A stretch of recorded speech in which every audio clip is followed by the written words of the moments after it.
Alrighty, y'all. So we have a 2009 Nissan Armada. This is Big Bertha. We're about to change the fuel pump. It's taking a little longer than normal in the mornings to turn on. It's like the fuel pressure, or the fuel pump's losing pressure. But I'm gonna show you guys, you don't have to drop the tank. Just lift this bad boy up, remove that, and we'll get to the fuel pump. We will be right back.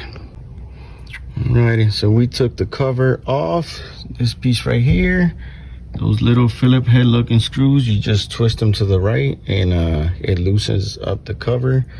But there's the fuel pump. We're about to take off the outer ring and the hoses and that wire, and it'll be a quick swap.